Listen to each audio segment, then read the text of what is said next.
NDA उम्मीदवार के रूप में जहानाबाद विधानसभा से पूर्व सांसद चंदेश्वर प्रसाद चंद्रवंशी ने किया नामांकन, जबकि घोसी विधानसभा से पूर्व सांसद अरुण कुमार के पुत्र ऋतु राजकुमार ने एनडीए प्रत्याशी के रूप में नामांकन दाखिल किया।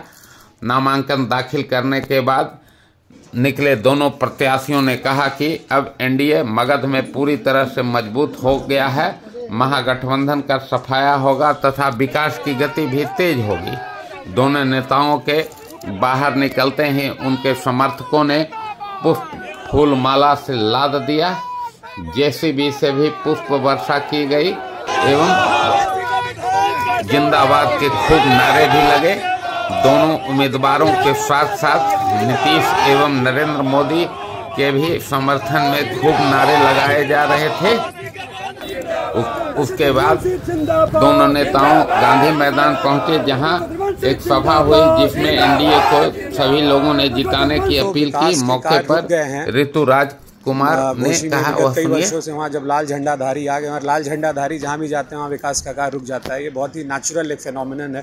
पूरे विश्व में आप देखेंगे जहाँ भी ये क्रांति के नाम पे जाते हैं वहाँ पे विकास के कार्य को अवरुद्ध कर देते हैं, और यही हमें घोसी में देखने को आ रहा है। कई वर्षों से जो विकास की धारा बह रही थी वो घोसी में रुक गई है। तो हम वापस यहाँ चाहते हैं कि एनडीए की एक सशक्त बहुमत मिले घोसी से, और एनडीए की हिस्सेदारी हो घोसी में, और वापस घोसी में नीतीश जी के एक जो विजन है एक डेवलपमेंट का, वो वापस उसकी धारा घोसी में बहे। क्या कमियां हैं घोसी में कमियां आप देख रहे हैं, हाल फिलहाल में जैसे बाढ़ आया उसके बाद से जो सड़कें जो कई सालों पहले बनी थी वो वैसी ही रह गई। यहाँ पे जो स्थानीय विधायक थे वो यहाँ पे आते नहीं थे, जनता के बीच में देखते नहीं थे क्या परेशानियाँ थी। और हम चाहते हैं घोसी में कुछ ऐसा हो जिससे पलायन रुके, स्वरोजगार की योजनाएँ बढ़े। अभी हाल में मुख्यमंत्री जी ने इतनी अच्छी योजना दी महिलाओं को सशक्त करने के लिए, रोजगार के, तो उसी तरह से युवाओं के लिए भी कुछ घोसी में एक हो। घोसी जो है वो पूर्व एमपी और जगदीश शर्मा का गढ़ भी माना जाता है, उसको कैसे आप मैनेज करेंगे? जनता देखिए जिसको प्यार मोहब्बत देती है उसका गढ़ हो जाता है। जनता हमें प्यार मोहब्बत देगी तो हमारा हो जाएगा, और एनडीए को हमेशा से जनता ने घोसी में दिया है बहुमत। थोड़ा इधर थोड़ा ऊपर नीचे हो गया है फिर से, मगर जो आज माहौल दिख रहा है, बड़े बुजुर्गों का प्यार मिल रहा है, युवाओं का प्यार मिल रहा है, स्नेह मिल रहा है, आशीर्वाद मिल रहा है एनडीए को, तो मुझे लगता है वापस एक एनडीए के लिए मजबूत गढ़ हो जाएगा घोसी। तो आपका विरोधी पार्टी राजद में शामिल हो गए हैं तो सहयोग तो मिलने की बात करेंगे?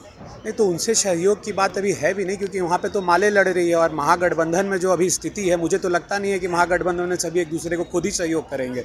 अभी वो खुद, आपने जैसे भी हाल में देखा है एयरपोर्ट पे कितने प्यार से उनके कार्यकर्ताओं ने उनके अध्यक्ष को, उनके प्रभारी को स्वागत किया। तो आप ये खुद देख के समझ सकते हैं गठबंधन के हालात कैसे हैं। अभी जो गठबंधन खुद में इंटैक्ट नहीं है वो दूसरों का क्या विरोध करेगा? क्या लग रहा है गठबंधन को क्या हो सकता है? गठबंधन उनका इंटैक्ट नहीं है, कहीं ना कहीं माथा फुटबॉल हो रहा है, ठगबंधन है, लटबंधन है, जबरदस्ती का गठबंधन है, यही कह सकते हैं।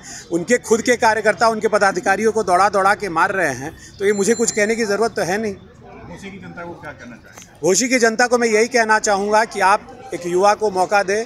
मेरे ऊपर नीतीश जी ने भरोसा जताया है, आप मेरे ऊपर भरोसा जताएं ताकि यहाँ की आवाज़, यहाँ के गांधी मैदान की आवाज़ पटना के गांधी मैदान तक गूंजे, और वापस जो घोसी में विकास की एक धारा अवरुद्ध हो गई थी वो फिर निरंतरता में आए। सामने में आपका भाकपा माले के प्रत्याशी हैं जो कि सिटिंग है विधायक हैं, वो कितना चुनौतीपूर्ण है?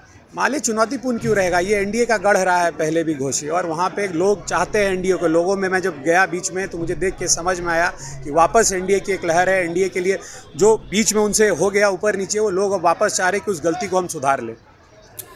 वहीं पूर्व सांसद चंदेश्वर प्रसाद चंद्रवंशी ने कहा कि उनके लोकसभा कार्यकाल में जो विकास के कार्य अधूरे रह गए थे उसे वे पूरा करेंगे। जहानाबाद के मतदाताओं को कि इस बार हमको जिता करके भेजिए, आपका जो भी क्षेत्र का लंबित कार्य है उसको हम पूरा करेंगे।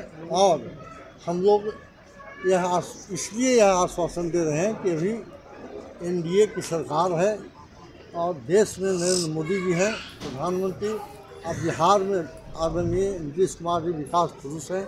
इसलिए इस बार निश्चित रूप से बिहार का विकास बहुत तीव्र गति से होगा।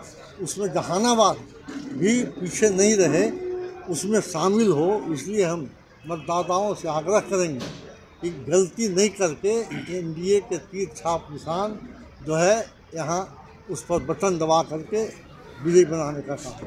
एक तरफ से आप नामांकन कार्य, दूसरी तरफ अभी महागठबंधन के उम्मीदवार का ही पता नहीं है, क्या समझते हैं? देखिए अभी तो महागठबंधन के नेता बताएंगे, चूँकि निर्णय उनको लेना है। सर अभी जो जहानाबाद के स्थानीय मुद्दे आप एज ए सांसद थे, विधायक के रूप में अगर आप चुनते हैं तो आपकी क्या प्राथमिकता होगी?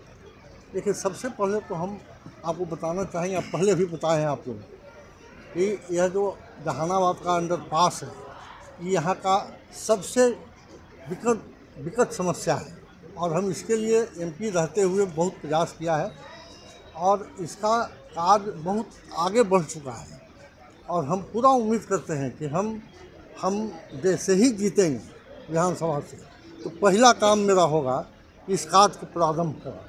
सर आप जहानाबाद से चुनाव लड़े हैं, जातीय गोलबंदी को लेकर आपको पॉजिटिव और नेगेटिव दोनों आपने देखा होगा, इस बार आपको क्या लगता है कि इस बार तो हमको कोई लड़ाई नहीं लग रहा है। इस बार हम आप लोगों के आशीर्वाद और सहयोग से हमको लगता है कि बहुत मत से विजयी होंगे। Thank you. खबरों से अपडेट रहने के लिए चैनल को सब्सक्राइब एवं वीडियो को लाइक व शेयर करें।